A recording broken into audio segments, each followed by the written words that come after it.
A feeling for which I have no name has taken possession of my soul, a sensation which will admit of no analysis, to which the lessons of bygone times are inadequate, and for which I fear futurity itself will offer me no key. To a mind constituted like my own, the latter consideration is an evil. I know that I shall never, be satisfied with regard to the nature of my conceptions. Yet it is not wonderful that these conceptions are indefinite, since they have their origin in sources so utterly novel. A new sense, a new entity is added to my soul. It is long since I first trod the deck of this terrible ship, and the rays of my destiny are, I think, gathering to a focus. Incomprehensible men! Wrapped up in meditations of a kind which I cannot divine, they pass me by unnoticed. Concealment is utter folly on my part, for the people will not see.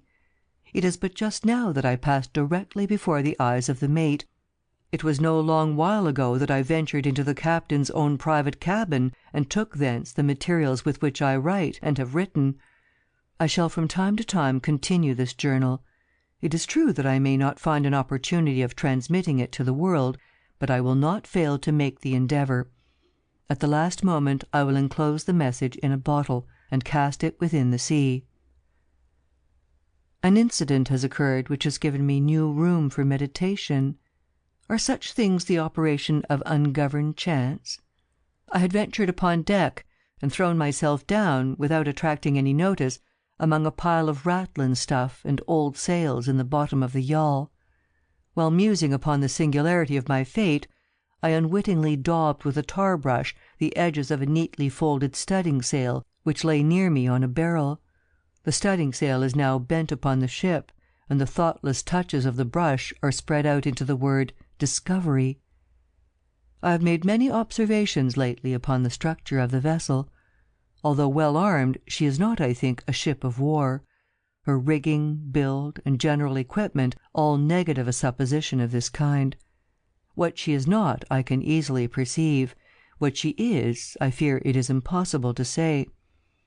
I know not how it is, but, in scrutinizing her strange model and singular cast of spars, her huge size and overgrown suits of canvas, her severely simple bow and antiquated stern, there will occasionally flash across my mind a sensation of familiar things, and there is always mixed up with such indistinct shadows of recollection an unaccountable memory of old foreign chronicles and ages long ago. I have been looking at the timbers of the ship. She is built of a material to which I am a stranger. There is a peculiar character about the wood which strikes me as rendering it unfit for the purpose to which it has been applied. I mean its extreme porousness, considered independently by the worm-eaten condition which is a consequence of navigation in these seas, and apart from the rottenness attendant upon age. It will appear, perhaps, an observation somewhat over-curious, but this wood would have every characteristic of Spanish oak, if Spanish oak were distended by any unnatural means. In reading the above sentence, a curious apothegm of an old weather-beaten Dutch navigator comes full upon my recollection. It is as sure, he was wont to say, when any doubt was entertained of his veracity, as sure as there is a sea where the ship itself will grow in bulk like the living body of the seaman. About an hour ago, I made bold to thrust myself among a group of the crew. They paid me no manner of attention, and although I stood in the very midst of them all, seemed utterly unconscious of my presence. Like the one I had at first seen in the hold, they all bore about them the marks of a hoary old age. Their knees trembled with infirmity, their shoulders were bent double with decrepitude, their shrivelled skins rattled in the wind.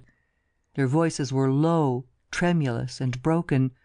Their eyes glistened with the rheum of years, and their grey hairs streamed terribly in the tempest. Around them, on every part of the deck, lay scattered mathematical instruments of the most quaint and obsolete construction. I mentioned some time ago the bending of a studding sail. From that period, the ship, being thrown dead off the wind, has continued her terrific course due south.